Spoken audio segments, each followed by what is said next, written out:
Boa tarde, internautas do JMV TV. Nós estamos falando ao vivo aqui dos estúdios do JMV TV, inaugurando uma nova rede de comunicação com os nossos internautas e leitores do Jornal do Médio Vale. Entrevistas, reportagens, enfim, bate-papo, debates através de videoconferência. Essa é uma novidade que nós estamos fazendo através das novas tecnologias que temos à disposição. E estamos transmitindo através da rede social Facebook e também do YouTube. E posteriormente vocês poderão ver esta live também on demand nas nossas redes sociais e também no site do Jornal do Médio Vale. Hoje nós vamos conversar um pouquinho com o ex-prefeito de Rio dos Cedros, Fernando Tomazelli, ele que atualmente é diretor do consórcio SINV e do Parque Girassol. Ele é um dos responsáveis aí pela organização, pela manutenção do Parque Girassol. E o Fernando, ele veio contar um pouquinho para a gente essa experiência dele em relação à pandemia de coronavírus. Boa tarde, Fernando. Boa tarde, não, boa noite, já escureceu, né? Boa noite, Fernando. Boa noite, Evandro, ao pessoal que nos acompanha pela JMV também. Legal, mais uma plataforma aí sendo testada nesses tempos de pandemia. A gente tem satisfação de poder inaugurar junto contigo esse espaço. Muito bom. Muito bacana, Fernando. Obrigado aí por ter atendido a nossa solicitação.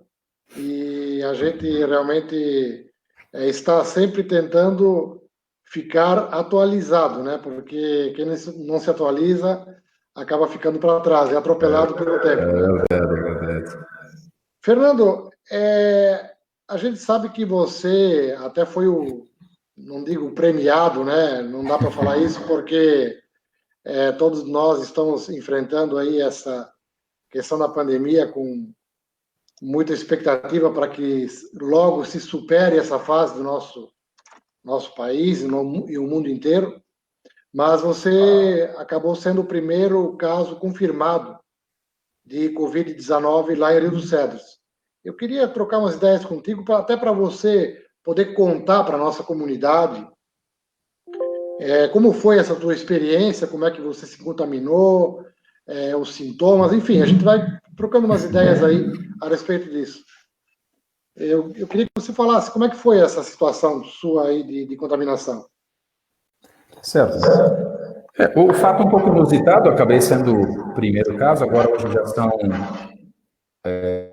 8 casos confirmados aqui no município de Rio dos Cedros. Estamos até o final do dia de hoje, deve ter alguma atualização, acho que não, sem mais nenhum caso. Mas, novamente, o que acontece? A possibilidade de contaminação ela é maior ou menor, depende do grau de vivência que a gente tem. E a gente, nós, como lidamos com o setor público e lidamos com muitas pessoas, na minha função de consórcio, eu lido com 15 municípios, então, por mais que tenha as ferramentas que a gente utiliza aqui de videoconferências e tal, que já vem auxiliando bastante, mas é inevitável o contato pessoal com diversas pessoas, tanto no setor de trabalho da gente, quanto todos os setores que envolvem as prefeituras, né, que a gente passa por todas elas, então fica inevitável.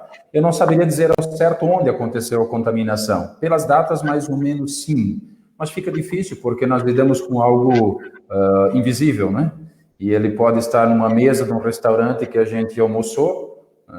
Por exemplo, estive em Guaramirim naquele dia, na verdade eu estava em Jaraguá do Sul, depois tive à tarde uma reunião na prefeitura de Massaranduba, no meio do caminho parei num restaurante beira de estrada em Guaramirim. Posso dizer que foi ali? Não sei, né?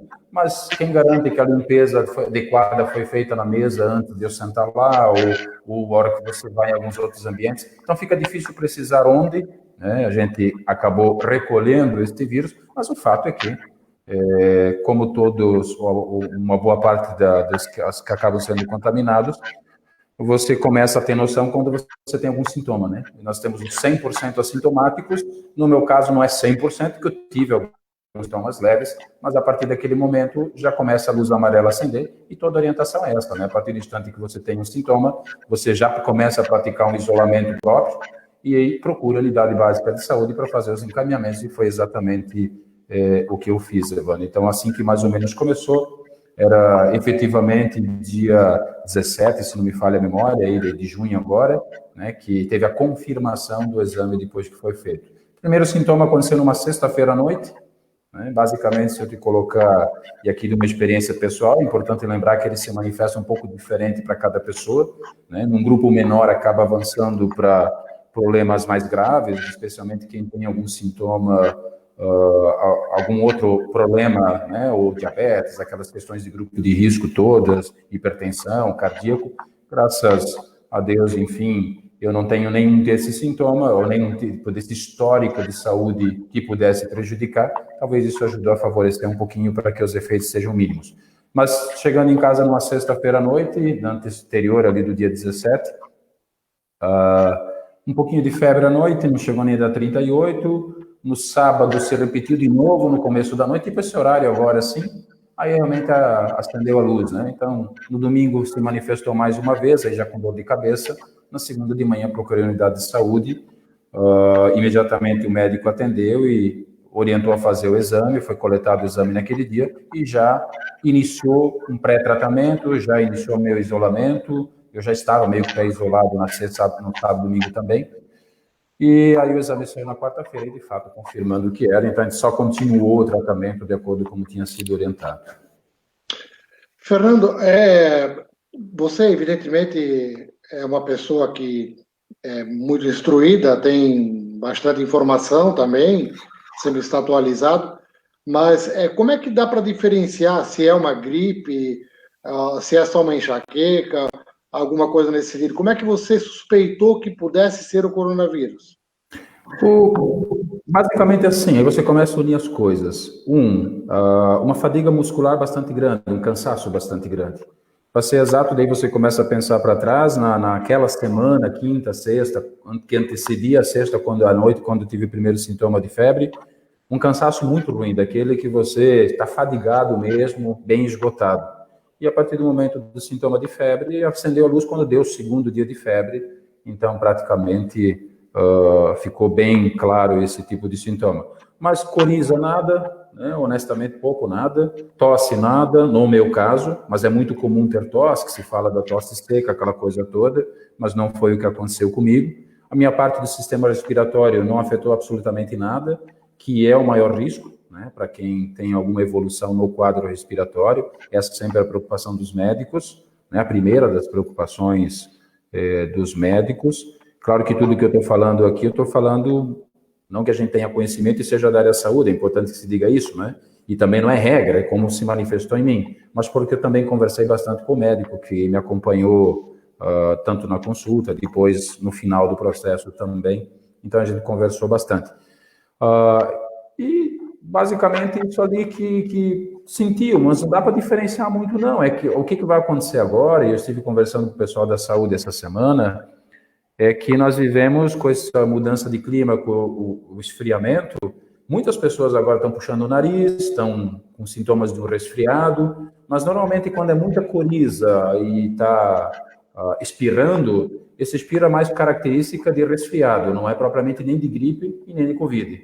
O Covid e a gripe se manifestam especificamente quando você passa da garganta para frente, né? E o resfriado é quando está nesse entorno, assim, ali meio que combatendo aí os anticorpos naquela fase inicial. Mas não dá para diferenciar muita coisa, não. Eu acho que, independente de que agora a gente tenha o esfriamento, todo mundo vai começar a ter mais esses resfriados, mas talvez o primeiro sintoma de febre seja um dos balizadores, porque todas as pessoas que eu conheço estão tendo algum tipo de sintoma que já é uma reação do organismo, né, Fernando? É a primeira reação dos anticorpos, exatamente. Impressionante, não? Nosso organismo tem inteligência para isso. A questão agora da umidade, tivemos alguns dias de chuva, isso acaba também dando mais possibilidades da pessoa pegar um resfriado que não seja o coronavírus, né? Não necessariamente é o coronavírus, né? E sabes que isso vem acontecendo agora, conversando com alguns secretários de saúde, que a gente lida com o pessoal, em todos os municípios, né? Essa semana aumentou a procura nas unidades de saúde muito grande para as pessoas fazerem testes. E essa questão da testagem é uma questão muito importante, assim, a nível de esclarecimento para as pessoas. Há muitas pessoas que decidem que tem que testar todo mundo, aquela coisa toda. Honestamente, mesmo, vamos imaginar Rio do Cedro, são 13 mil habitantes. Se chamasse todo mundo para testar, primeiro, não tem vacina para todo mundo e nem tem como produzir vacina nesse momento para todo mundo. Segundo, teste, né? Teste para todo mundo. Segundo, mesmo que se tirasse uma semana inteira testando todo mundo, aquele que testou hoje é de hoje para trás, a partir de hoje à tarde ele pode ter se contaminado, então vai ter que testar todo dia, então é uma coisa que não tem sentido de fazer. Agora, a partir do momento que você, de fato, manifestou esses sintomas agregados, né, ali, cabe o teste. Como nós íamos um período de seca, quente, tinha pouca gente que estava pegando outros tipos de gripe, porque não era próprio, isso é quando esfria. E essa semana está tendo uma procura bem maior nos postos. E aí nós temos um problema, porque é o seguinte, mais pessoas procurando, você tem a necessidade de mais testes, e os laboratórios na região, que não são muitos, a demanda fica grande, o tempo de volta desse resultado de teste está grande. Os nossos municípios aqui da região tinham se organizado e estavam encaminhando os testes tudo para Florianópolis. Se nós lembrarmos um pouquinho, lá em março, só tinha um laboratório no país que fazia teste, que era no Rio de Janeiro. Mas também tinha pouca gente fazendo teste. Agora, depois se organizou, as capitais, no nosso caso Florianópolis, aí passou a ter um laboratório. Mas como a demanda ficou grande, estava demorando praticamente uma semana para voltar o resultado. Entre você fazer o teste e voltar é 7, 8 dias, por causa do crescimento dessa demanda. E os sintomas, a partir do momento que você manifestou, em tese, o tratamento tem que acontecer nesses 5 a 7 dias depois que você manifestou o sintoma. Então, quando vier o resultado do teste, praticamente o que podia ser feito não dava mais para fazer, né? A não ser que a pessoa fique isolada em casa, que é a orientação, aguardando o teste. E aí, os nossos municípios se organizaram, conseguiram uma parceria com o laboratório aqui de Blumenau, onde que até semana passada os testes estavam demorando 24 horas, depois passou agora 48 horas, por causa da demanda, e aí agora, com essa semana, com a procura grande, o que poderá acontecer? Mesmo esse laboratório aqui, além do de Florianópolis, a probabilidade de demorar mais do que 48, talvez 72 horas, poderá acontecer, porque a estrutura não consegue processar tantos testes como estão começando a acontecer. Então, há uma limitação de capacidade de operacionalização disso, e não depende só da questão estrutural das secretarias, mas mesmo dos laboratórios que tenham capacidade de dar resposta a esses testes. Então, nos preocupa aí pela frente, quando eu falo nos preocupa, eu falo em relação à estrutura pública, esse aumento da demanda devido à questão dos sintomas de gripe, que na dúvida vai fazer o teste, porque mesmo que seja gripe, vai querer fazer o teste também e vai ser orientado nessa direção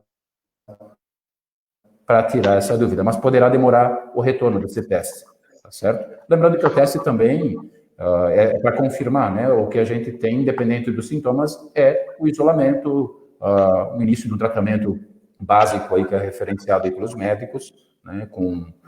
Para reforçar o sistema imunológico, para deixar a pessoa mais preparada, que caso tenha, né, até que se confirme, pelo menos já começou um tratamento, né, que ajude. A partir do momento que você faz o teste, já fica em quarentena, no caso, né? Já, a orientação aqui, a partir do momento que você fez o teste, já é quarentena, até aguardar o resultado. Demorando 2 dias, 1 dia, 5 dias, indifere. E o médico, por isso é importante procurar a unidade de saúde e o médico atender, porque o médico também já vai lhe examinar, vai ver os pulmões como estão, etc. E talvez já comece um tratamento. Independente de ser Covid, ou ser H1N1, ou ser qualquer outro tipo de gripe que nós temos, há um composto ali de medicações que eles são antivirais dos tipos de gripe. Você também tomou esses remédios aí, no caso? Também, sim. Já na segunda-feira, quando eu fui no posto de manhã, conversei com o médico, na outra segunda-feira que passou, ele já prescreveu ali um composto antiviral que reforça o teu sistema imunológico para todo e qualquer vírus. Claro que não efetivamente, não existe nenhum para o Covid confirmado até hoje, mas reforçando o teu sistema imunológico, né, como 80% das pessoas, pelo menos até hoje esse é o histórico, consegue por si mesmo já vencer o Covid, até mais de 80%. Então, você está com a estrutura do teu organismo mais forte para combater, você vai ter menos sintomas, né? Menos impactos, mesmo que não sejam tão fortes, mas é para já ir combatendo esse também. Também recebi uma medicação para melhorar o sistema respiratório, por mais que estava bom, mas para deixar, né, facilitar esse fluxo respiratório, e depois, normal, remedicação ali para combater a febre, enfim, porque era um sintoma que eu já tinha naquele momento. Mas isso varia de médico para médico um pouco, essa posologia, sabe? Então, tem médico que não receita nada. Se você não tem nenhum sintoma mais grave, um paracetamol e olha lá. Fernando, e com relação à família, você estava falando até nos bastidores da entrevista antes, de que da sua família ninguém se contaminou, né? Quer dizer, é uma coisa até inusitada, né? Normalmente se diz que o contato pode pegar, mas no seu caso a família não pegou, né? Eu gostaria que você contasse também sobre isso. Isso é importante. É uma boa pergunta, Evandro. Duas coisas nisso. Claro, a partir do instante que você recebe, veio o resultado na quarta-feira, a tua preocupação primeira não é nem contigo, mas com quem está no teu entorno. Especialmente eu tenho um filho que historicamente é asmático, então aí já acendeu como é que é a preocupação mais com ele do que outra coisa. Também minha esposa também tem problemas respiratórios, não sério, mas sempre teve, né? Então renite, essas coisas, então poderia ter sintomas um pouco mais fortes.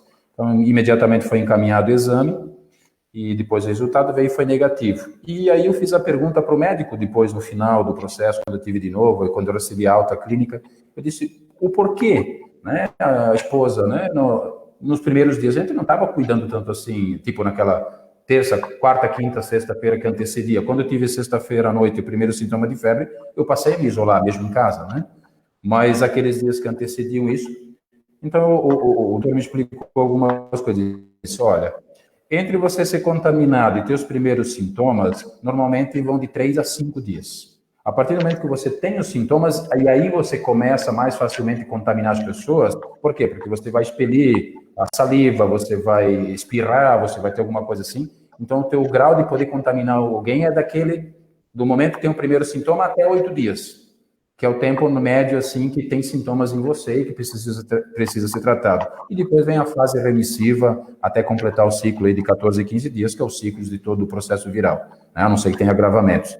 E aí eu perguntei, mas mesmo assim, naqueles dias, de sintomas ali e tal, por mais que eu tenha isolado, mas está próximo, ela disse, olha, as pessoas, elas, mesmo em contato com o vírus, né, elas poderão, o risco de contaminação é maior ou menor de acordo com o seu grau de imunidade.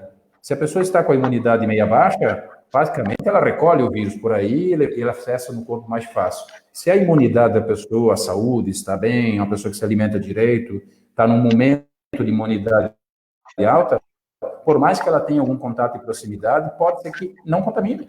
E como tem casos aí, relatou, que mesmo com o contato do vírus não vai desenvolver nada, assim, não vai contaminar. O organismo mesmo tem um poder de combater tão interessante que resolve.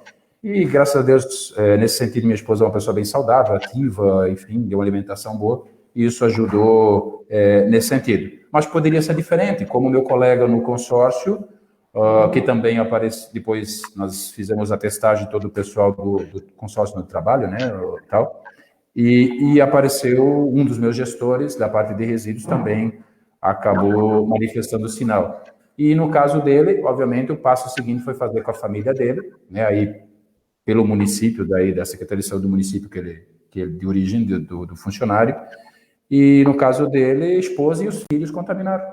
Então, todos, né? Então, é muito variável isso, mas depende muito da condição da outra pessoa também. Não é só porque teve o contato que necessariamente vai avançar a contaminação. Mas, claro que é melhor evitar, né? Fernando, evidentemente que a partir do momento que você contraiu o Covid, você foi pesquisar, foi se aprofundar até sobre essa pandemia, né? Não que não tivesse feito antes, mas com certeza quando você está contaminado, você acaba se preocupando mais, né? E então eu queria que você talvez explicasse para o nosso internauta esse ritual que foi. Então você foi, só para reforçar, você foi contaminado lá pelo dia 17, você descobriu, né? Dia 17 de junho. Na verdade, Dia 17 foi o resultado do exame, 2 dias antes eu fiz o exame dia 15, que era segunda-feira, se eu não estou errando as datas aqui. Aí, domingos, voltando para trás, sábado, sexta foi o primeiro sintoma, então, sexta-noite, então seria dia 14, 13, 12, e provavelmente eu tenha sido contaminado 5 dias antes do dia 12, entende? Lá certo. No dia 7 ou 8 de junho. E aí, quantos dias leva, Fernando, até você teve, por exemplo, os sintomas, aí você tomou medicamento, e logo em seguida você já melhorou, não sentiu mais nada, e depois aí tem aquele período onde que você ainda espera os anticorpos garantir de que você está realmente curado, né? Basicamente... Leva quantos dias para isso? 14 dias, é o protocolo de toda... Esse é um protocolo que as secretarias de saúde adotam. Partindo do princípio, do primeiro momento que você teve manifestação do sintoma, considera-se que até 5 dias antes foi a contaminação. Já poderia contar de lá o 14, mas por segurança se conta a partir do primeiro sintoma. Então, a partir daquela sexta-feira, começa 14 dias, sendo que os primeiros até 8 dias, normalmente, pela média, onde você tem o combate, digamos assim, o teu organismo combatendo ferozmente o vírus, e isso dá as reações, te dá a febre, né, que citasse antes, que é uma defesa do organismo à febre, lembrando que os vírus não resistem a muito calor, então o próprio organismo faz calor no teu corpo para tentar matar o vírus, né, é uma defesa natural. O problema é que também prejudica outras coisas, além mata tudo que é coisa, não só tenta, né, o vírus. E aí, qual que é o sintoma? Então, aqueles 4 ou 5 dias. Eu tive nesse período ali perda de paladar, né, por 2 dias, assim, você... Não tem explicação científica ainda, mas é um sintoma que está sendo meio comum às pessoas que têm Covid. Nos 2 dias você não sente o gosto das coisas, perda do apetite, essa fraqueza ali e tal. E passados 5, 6 dias para mim, assim, basicamente, vamos considerar sexta-noite, sábado, domingo, segunda, até quarta-feira, quinta no máximo, eu tive algum tipo de sintoma. A partir dali, febre cessou, a partir dali você começa a voltar a tua energia, né, tal, e aqueles, então, até 5 dias para ter os primeiros sintomas, 8 dias considera-se aí, então, são 13, né, até 8 dias, e depois mais uns 5 ou 6 dias, que é a fase final ali de você eliminar, através da urina, fezes, então você elimina o vírus já, os restos de vírus ainda que tem já fora do teu organismo. Então, é contado esse período de melhora e o estágio que tem, porque um ciclo do vírus é isso aí, é 14 dias, 13, 14, 15 dias, a não ser que avance, impacte outras doenças do sistema respiratório, que exige ir para o hospital, aquela coisa.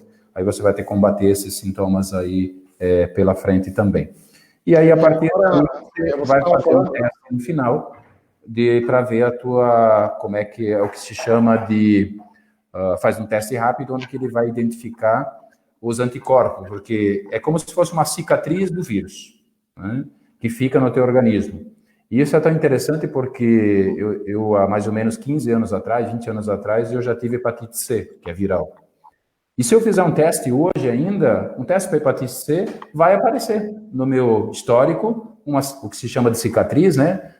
Esses anticorpos foram criados ali do vírus da hepatite C. Mas eu não tenho mais hepatite C, mas vai aparecer. E a mesma coisa acontece com o Covid agora. Fazendo, né, o teste, ele apresenta já uma cicatriz, os anticorpos que criaram para isso.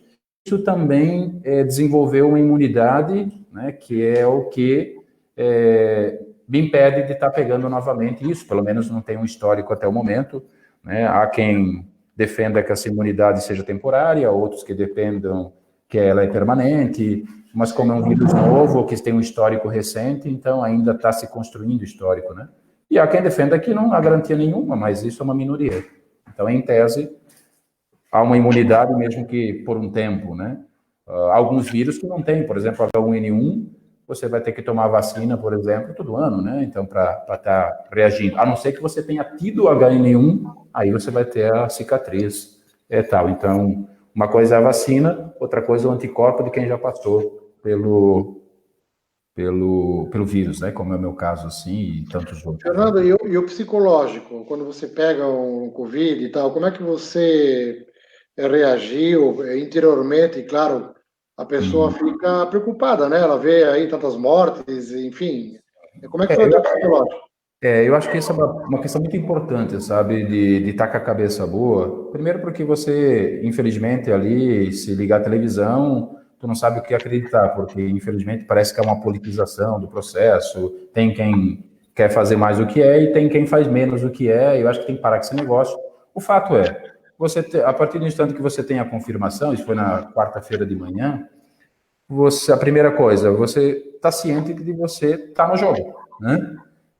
Antes você falou que a gente, quando está numa doença, acaba procurando, e é verdade. É como quando você tem um caso de câncer na família, por mais que você tenha ouvido falar de câncer, saiba, a partir daquele momento que você tem alguém da tua família, você vai estudar sobre tudo, vai conviver com as pessoas que estão enfrentando o câncer, ou com pessoas que já lidaram com isso. Então, você vai conhecer mais informações com isso. Quando você entra nesse jogo e confirma, obviamente, que você vai procurar mais informações possíveis para poder lidar com isso. A questão psicológica, ela interfere. Um primeiro momento gera um sentimento quase que, vamos dizer assim, como se tivesse sido negligente em algum momento, ou onde é que eu descuidei, aquela coisa toda, ou alguém descuidou que me passou. O segundo, com a família, né, que está do entorno, que você possa, os amigos. Foi isso, na verdade, que me motivou já naquele dia a tornar público isso. Porque como eu sou uma pessoa que lida com muitas pessoas, só naquela semana eu tive com 6 prefeitos. Com o prefeito do Dr. Pedrinho, com o de Massaranduba, com o de Rio dos Cedros, enfim, vários outros, né? E tive com secretários de prefeituras, e tive com fornecedores, e tive com um monte de pessoas, circulei em ambientes. Então é importante, eu não teria como avisar todo mundo. Então foi uma forma de dizer, olha, tive um caso, estou contaminado, e para que as pessoas que na semana anterior tiveram contato comigo tomassem a medida de procurar fazer um exame, assim por diante, ficar mais atento. Como aconteceu, né? Vários prefeitos fizeram, várias pessoas, secretários de prefeitura, e ficaram contentes porque pelo menos você deu a informação. É importante, a informação é muito importante. Mas o psicológico, eu acho que assim, 2 coisas são importantes. Primeiro, o que não me deixa tão preocupado? Porque eu tenho uma saúde boa, né? Então, a gente já se coloca primeiro naquele grupo dos 80% que vai ter sintomas leves, né? E segundo, porque a gente está num ambiente, aqui o Médio Vale do Itajaí, que tem uma boa estrutura de saúde. Que por mais que a coisa pudesse avançar para um lado ou outro, eu saberia que nós temos uma estrutura pronta para ser atendido. Talvez eu teria um pouco mais de receio se eu tivesse pego o vírus e tivesse em uma outra região do país, tipo Manaus ou sei lá onde, que não tem estrutura nenhuma de saúde e nunca teve, né? Ou pelo menos é muito deficitária para atender. Graças a Deus, eu acho que isso é válido ser dito, nós vivemos numa região que não só tem uma estrutura de saúde de pronto atendimento, mas tem também, a nossa população tem uma musculatura de saúde boa, no sentido que tem as unidades de saúde que sempre atenderam bem, que vocês têm as vacinas em dia, as pessoas se vacinam, que as pessoas têm uma boa alimentação devido à qualidade de vida da nossa região. Então, os organismos das nossas pessoas aqui da região, eles são mais resistentes para poder enfrentar no momento da contaminação, diferente de pegar em outras regiões do país, em outros países, né, que você já tem as pessoas, às vezes, que são deficitárias de saúde por ser raquítica, por falta de uma alimentação correta, né? Se você pegar aquelas áreas aí de Manaus, lá no meio da água, os coitados só vão ver um médico o dia que vem um navio da Marinha lá para atender. Então, são realidades diferentes. Nós aqui já temos uma população mais saudável, que mesmo sendo contaminada, vão ter capacidade do próprio organismo combater com mais força esse vírus, diferente do organismo que não tivesse tantas condições. Então, o psicológico, eu sou uma pessoa muito racional, né? Então, a primeira coisa é, bom, estou contaminado? Ok. Não é legal ter um vírus dentro de ti que tem potencial de te fazer um estrago grande, potencial. Mas tem uma saúde boa, tem uma estrutura, vou seguir o protocolo, vamos fazer um plano de cuidado, vamos seguir a risca e vamos para frente, né? Passo a passo de cada vez. Então, mas é importante que as pessoas que forem contaminadas não criem fim do mundo, sabe? Há possibilidade. Não há um tratamento definitivo, vamos falar assim, mas há uma possibilidade de cura grandíssima, né? Nós temos aí a questão de óbitos que chegam a situação menos de 5% dos casos. Então, vamos pensar nos 95%, né? Não vamos desconsiderar os 5%, mas também vamos pensar nos 95%, mas isso exige também algumas renúncias, né? Eu em casa... Acredito que até mais, né, Fernando? Praticamente 0,5% os óbitos, evidentemente. 0,5%. 0,5. Então, Evidentemente que cada vida ela é importantíssima e nós não podemos nem imaginar olhar para o lado e ver um grupo de amigos nossos e alguém vai morrer por isso, né? Então a gente realmente tem que cuidar muito na questão de não transmitir para ninguém, porque eu posso transmitir para você e você talvez transmite para alguém, né, terceiro que seja mais vulnerável, né, mais frágil, né, no caso, né? é isso aí. Bom, aí, Fernando, você ficou totalmente isolado naquele período, seguindo os protocolos, e aí agora você está liberado, então está trabalhando já, normal. Em casa eu me resumi aqui a um quarto e a um canto do sofá e talheres, pratos, tudo específicos e os cuidados de higiene a gente sempre já teve aqui, mas especialmente minha esposa é muito uma pessoa que sempre foi ter um bom hábito de limpeza, aquela esposa que acorda todo dia 5:30 da manhã, 6 horas e passa o pano na casa inteira com álcool, sempre fez isso. Eu acho que talvez até isso que ela acabou sendo imunizada facilmente, né? Mas esses cuidados tem que ter e a gente vai ter que cumprir o coisa. Fernando, né? Você estava me falando que você não é muito adepto à rede social, né? Como é que tu consegue ficar 15 dias em casa sem rede social? Eu não tenho rede social, mas o que aconteceu? Eu tinha no meu canto do sofá o computador, o note, o celular, claro, e eu consegui botar muita coisa de trabalho em dia, sabe? Basicamente para mim foi um home office. Tem um mundo aos pés, né? Ajuda, não. Com certeza isso ajuda. Imagina se não tivesse isso, né?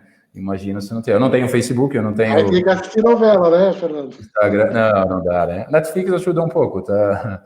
Mas mais aproveitei fazer muitas coisas que você tem lá, às vezes parado do serviço, do trabalho que a gente tem. E depois, pelo WhatsApp, você faz muita coisa, né? Consegue trabalhar muito. É uma bela ferramenta aí de trabalho com todo mundo, né? Mas foi bom. Agora você está liberado, está trabalhando normal. Você estava me falando que às vezes as pessoas têm medo, têm um certo preconceito com relação a quem já foi contaminado. Não existe isso, né, Fernando? Quem está curado, né? Não tem mais risco de passar para ninguém, né? Se tiver alta clínica na outra quinta-feira ainda, eu já podia voltar na sexta, daí eu esperei até passar sexta, sábado, domingo e voltei na segunda, estou trabalhando normalmente, sem problema nenhum. Continuo a usar máscara, continuo a fazer os mesmos procedimentos, assim por diante, por mais que eu não, em tese, sou imune e eu não teria como contaminar ninguém. Mas eu poderia recolher de outra pessoa e passar para outra pessoa, mas enfim, a gente segue no mesmo procedimento, até porque, imagina se eu andasse sem máscara por aí, todo mundo ia ficar dizendo, o que está acontecendo com esse cara, né? Seria até deseducado o negócio, e não só máscara, e tudo em qualquer sentido. Mas, terminado o ciclo, acabou, está curado, e não tem mais nenhuma possibilidade de você avançar ou contaminar alguém, etc.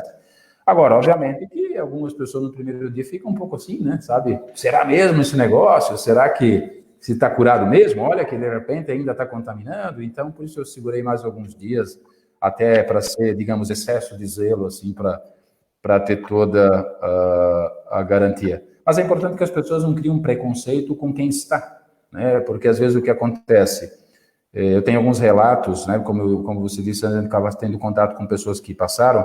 Por exemplo, uma pessoa que mora num prédio com 20 apartamentos, 40 apartamentos. O que ele vai fazer? Ele vai se isolar no apartamento dele, ponto. Mas essa pessoa me relatou dizendo assim, que teve alguns moradores que começaram a procurar o síndico, né, do prédio, para expulsar ele do prédio.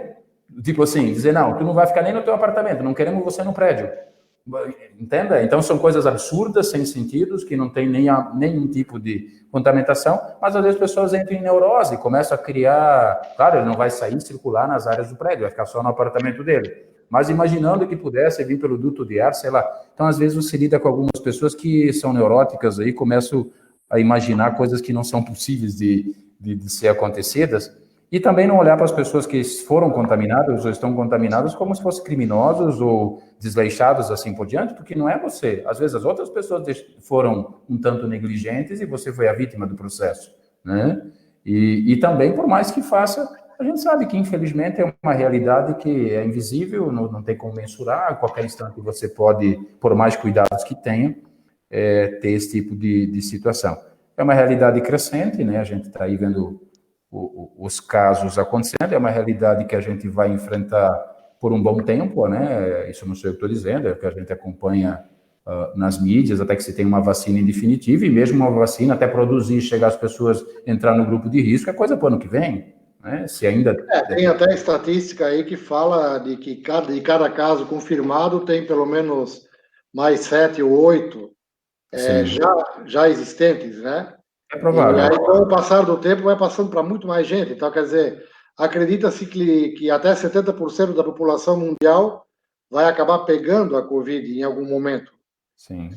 Então, realmente preocupante, mas não tem muito o que fugir também, né, Fernando? Quer dizer... Se nós olhar, vamos fazer uma conta de padeiro. Claro que isso aqui tem que olhar sempre, ponderar o que eu vou falar agora. Nós já estamos com 1.200.000 no Brasil, né? 1.200.000 e pouco, eu não me recordo agora o último dado, contaminados. Nós somos 207 milhões. Então, quer dizer que 1 em cada 200 pessoas já está contaminado. Oficialmente, considere isso vezes 7, né? Porque que é o que se estima, mas vamos falar oficial. Então, aqui, se Rio dos Cedros tem 10, 14, 13 mil pessoas, divide por 200, quantos casos nós já deveríamos ter aqui? Oficialmente tem 8. Agora, obviamente que não se distribui igual em todos os locais. Nós temos locais no país que tem mais do que essa média. Exato, onde aglomera mais, mais provável. Né?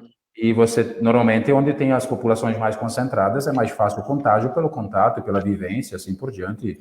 Então, é bem mais comum que isso aconteça do que quem mora numa área rural, numa área mais afastada, convive basicamente com as mesmas pessoas, ou faz aquele caminho do trabalho e ir para casa. Então, a atividade social, obviamente, por mais que você freie, mas não dá para frear tudo, né? A gente tem que conviver. Fernando, você colocou uma coisa muito importante com relação à nossa estrutura regional de saúde, e você que é responsável hoje pelo consórcio, embora a questão da saúde não está envolvida no consórcio, mas não deixa de ser uma parceria entre os municípios aí para manutenção dos hospitais, principalmente aqui o ASE, em Timbó.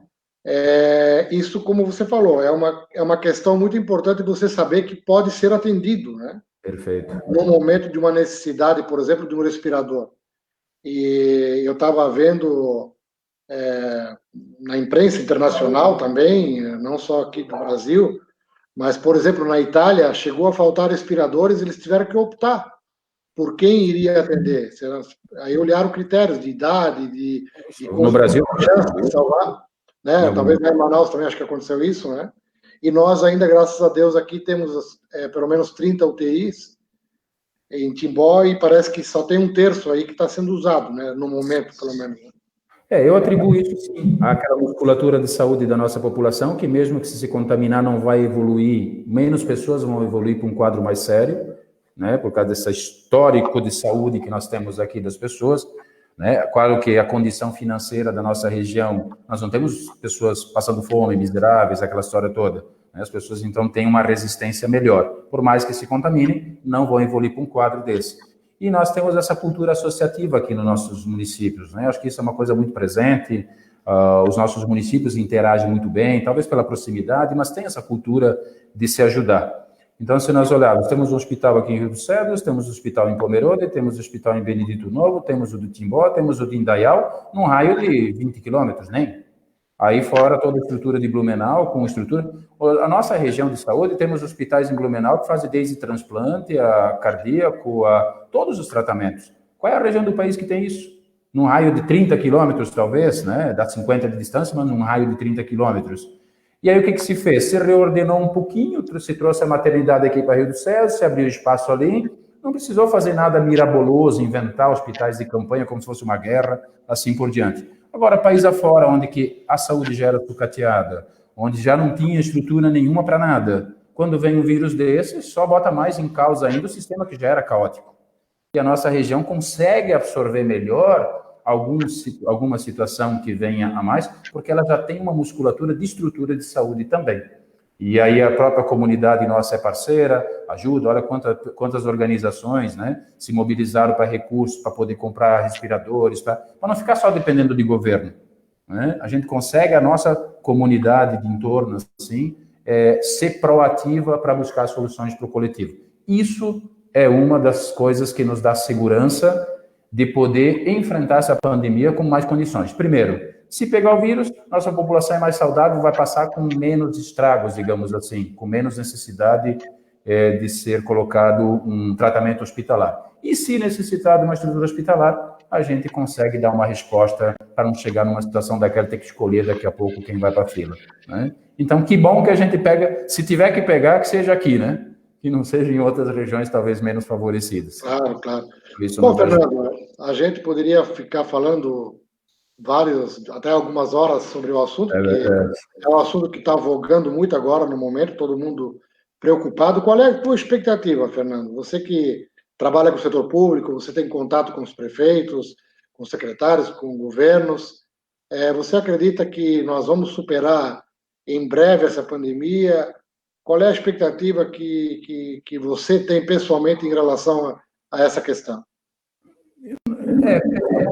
Pessoalmente, assim, né? Porque realmente por mais que aqui se tome, os nossos municípios, os prefeitos procuram sempre tomar decisões em conjunto, até porque ninguém tem a resposta, né? A resposta, essa talvez seja a pergunta de $1 milhão, né? Para ter essa resposta. O fato é que agora, nesse período, nós vamos ter um momento um pouco mais difícil, porque é o momento do frio, e todo vírus prefere o frio, né? E as pessoas, especialmente os vírus de questão respiratória, a gente está falando como é o caso de gripe e os modais H1N1. E é importante não descuidar disso, tá? Porque a vacina da H1N1 estava muito baixa até recentemente, né? Então não vamos descuidar, porque esse vírus também está aí solto ainda, né? E tem um potencial também forte, destrutivo.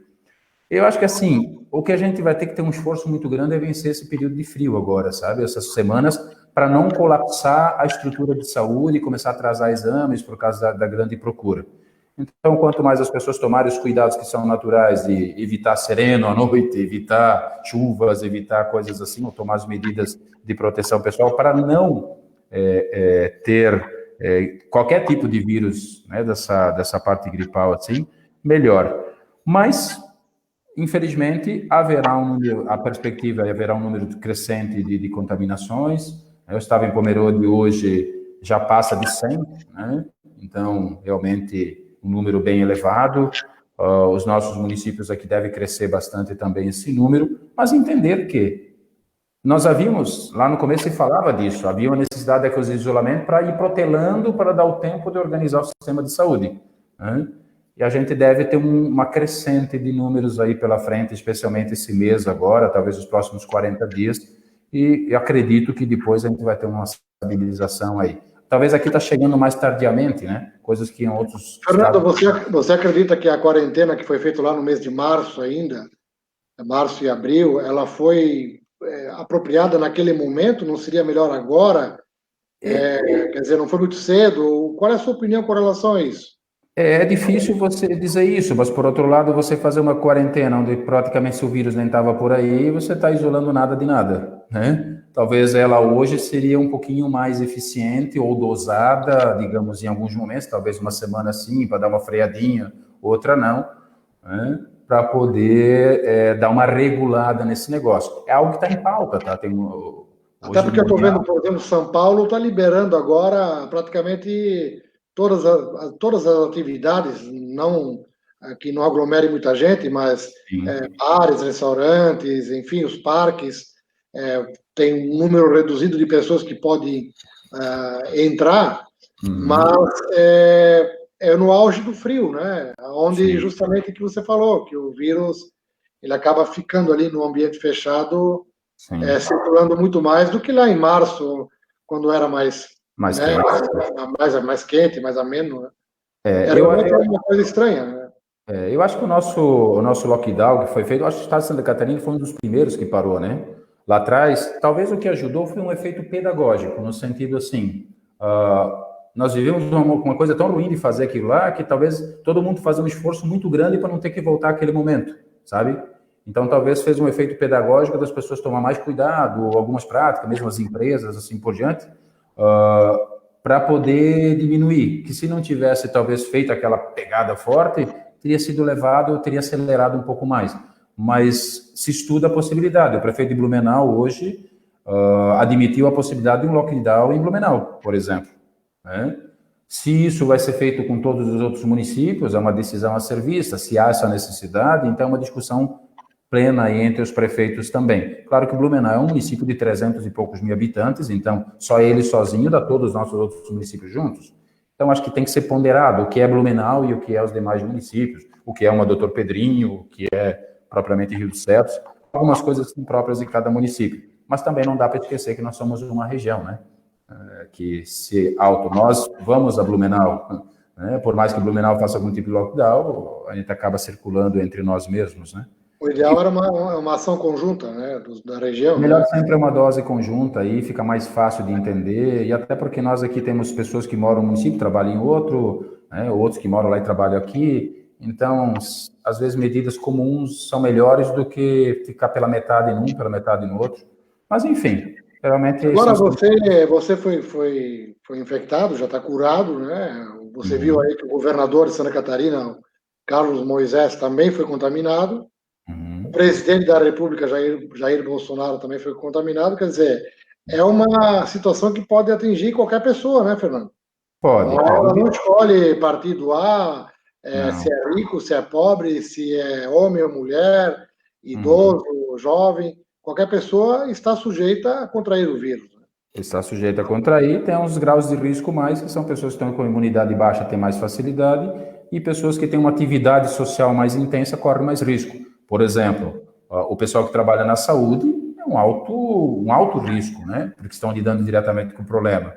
Pessoas que lidam com assistência social, que estão atendendo todo o pessoal que está na crise econômica, né? Funcionários das prefeituras ligados à assistência social, não tem como parar, vai atender muita gente. Só o cadastramento do auxílio emergencial teve muitas pessoas envolvidas assim dos setores públicos. Então, as pessoas que lidam com o público hoje acabam tendo um grau de risco maior. Pessoas que têm uma atividade menos intensa na sua vida, o grau de risco, talvez, de ser contaminado é menor, mas não está isento. Ninguém está imune a isso. Absolutamente ninguém. Certo.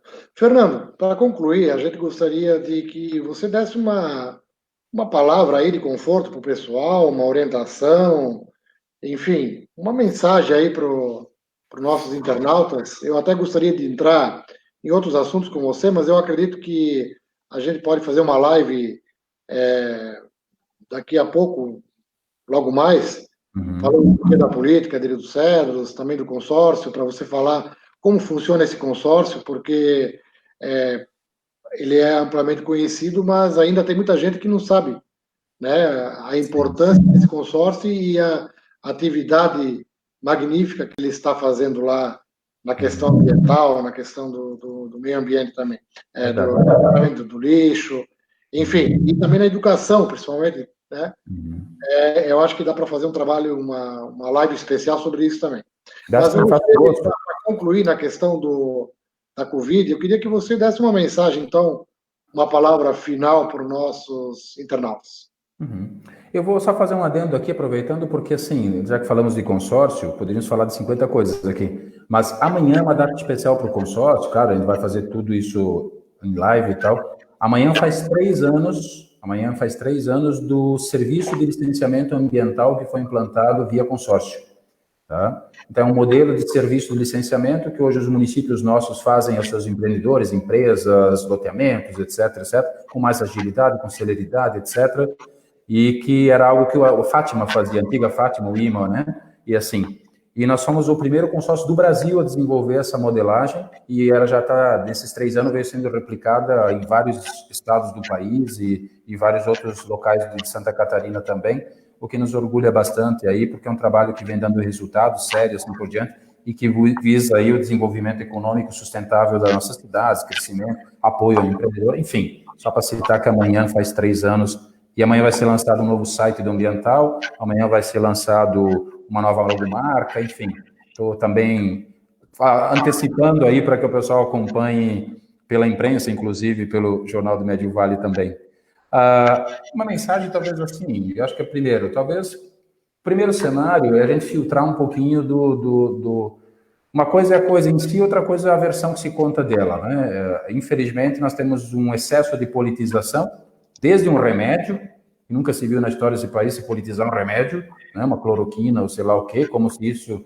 Acho que a gente tem que ser mais técnico um pouquinho, né? E não criar oportunismos. Por outro lado, alguns cenários que fazem questão de ficar filmando, abrir um monte de covas lá em São Paulo, que vão enterrar.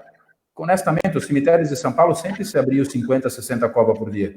Porque lá 10 milhões de pessoas só na cidade de São Paulo, então imagine logisticamente. Então, para quem é cidade pequena, ver lá abrir 50, 60 covas com uma reta escavadeira, se assusta, né? E a mensagem que passa é essa: mas sempre se abriu 50, 60 covas por dia, né? Eu não estou minimizando, mas a gente se incomoda quando o pessoal cria um cenário assustador. Mas tem que entender que lá é uma cidade de 10, 12 milhões de habitantes, não vai levar abrir com uma pá. Né? Até porque, Fernando, no Brasil moram por ano pelo menos 1.300.000 pessoas. Sim. Então, é uma estatística natural. Você pega a população, tem a média ponderada ali dos anos de vida, então você vai ver que, eu vi ano passado, morreu 1.300.000 pessoas, e vai aumentando cada ano, né? Conforme a população fora a pandemia, isso é em condições normais. O que não significa desconsiderar. Nós temos um problema real, um problema mundial, um problema que está nas nossas casas, está no nosso entorno, na minha casa chegou, no meu organismo entrou, né? Então, assim, não há nada de bom em pegar o coronavírus, nada. Então, melhor não pegar, fazer todo o esforço possível, cuidado de si e dos outros, assim por diante, né? No meu caso, houve algum tipo de descuido, ou meu ou de alguém, né, que acabou me contaminando. Mas é natural, infelizmente, o trabalho e as coisas podem acontecer. E em caso de ser contaminado, também entender que há fatores que jogam a nosso favor, e muitos, né? A condição física, a nossa estrutura de saúde, o nosso entorno aqui, a gente tem mecanismos de proteção caso venha a ter. E mais do que tudo, né, o cuidado caso tenha seja contaminado, procure unidade de saúde. Eu tenho sintomas, procure unidade de saúde, faça os protocolos. Todo dia as equipes de saúde estão falando isso. Procure a unidade do seu bairro e faça o tratamento. É possível vencer o Covid, né? Nós temos estrutura para vencer o Covid, mas não é algo que deve ser minimizado ou desconsiderado, porque realmente é um desafio aí para ser enfrentado também. Então, segurança, força e vamos lá, né? Então, tive a situação aí de passar por isso, né? E quero agradecer muito aí a equipe de saúde aqui de Rio dos Cedros, agradecer aos familiares, quanta gente manda, é muito legal, sabe? Muita gente manda mensagem para a gente de força, assim por diante, as redes sociais ajudam, né? Especialmente o WhatsApp, no meu caso, nesse sentido, e a gente fica nessa questão que quando você passa, você sai ainda mais forte, né? Porque você acaba revendo algumas condutas suas pessoais e eu acho que isso nos ajuda também. Melhor não passar, mas caso aconteça, não desesperar, não é o fim do mundo, é possível enfrentar isso também, né? É possível passar, porque a gente tem essa musculatura de saúde boa do entorno aqui que pode nos ajudar e também as pessoas aqui da nossa região são pessoas que também já vêm fazendo um acompanhamento. Eu estou repetindo isso porque eu acho que isso é bem importante também. Mas, como sou uma pessoa pública, fui uma pessoa da atividade política, tomei a decisão naquela noite já de tornar público isso, e eu acho que é válido que se faça isso, né? A informação ela é sempre importante, não tem que se esconder nada, não há nenhum crime em ser contaminado, né? Mas é importante a gente compartilhar a informação para que as pessoas também possam ter procedimentos, protocolos, ou seguir aquilo que é orientado por quem lida com isso, né? O pessoal especialmente da saúde. Mas acho que é mais ou menos essa a direção. Com certeza, Fernando. Eu acompanhei aquela tua live, acho que foi numa sexta-feira à noite, se não me engano, né? Uhum. E eu quero te parabenizar pela transparência, pela pronta iniciativa de ter feito essa comunicação, como você falou, você pode ter ajudado até pessoas a se prevenir ou a ver se realmente talvez tiveram contato e pudesse até transmitir para outros, né? Então, isso ajuda, né? Eu acho que nós não temos que ter preconceito. Qualquer um de nós está sujeito a ser contaminado, principalmente as pessoas que têm uma atividade mais intensa na comunidade, que transitam mais, que estão mais expostas. Realmente, elas estão muito mais sujeitas, muito mais ao risco de poder contrair. Mas, contraindo, elas vão se tratar, vão se cuidar, vão se isolar, vão se curar e voltarão no convívio da comunidade tranquilamente, né? É isso que é importante, Fernando. E eu quero mais uma vez te agradecer. Gostaria de falar mais alguma coisa, Fernando? Não, tranquilo, estamos à disposição ali. E acho que muitas pessoas acompanharam e às vezes até ficam naquela, né? Como é que é esse negócio? Ter alguém conhecido que teve, talvez dá mais segurança a uma palavra do que só o que passa pela TV, né? Talvez nesse sentido a gente possa ter contribuído um pouquinho contando. Mas é importante dizer que no meu caso eu contei o que eu senti, né? Para outras pessoas pode ter outros sintomas mais agravantes, né? Mas é possível de ser enfrentado sim. Muito bem, esse foi o nosso amigo de longa data, o Fernando Verdade. Tomazelli, ex-prefeito de Rio dos Cedros, diretor do consórcio SINV, consórcio dos municípios aqui do Médio Vale e do Itajaí, esse consórcio que mantém agora o Parque Girassol, tem a questão do tratamento do lixo também da nossa região. Fernando, em outra oportunidade estaremos falando sobre outros assuntos. Muito obrigado. Quero agradecer também aos nossos internautas que nos acompanharam nesta live e que estará disponível on demand posteriormente para você assistir quando quiser, quem não pôde ver ao vivo. E agradecendo também ao nosso Vili Marklitz, o nosso Vili, que foi a retaguarda aí e fez o suíte master da nossa transmissão. Obrigado, Fernando. Um abraço aí e até breve.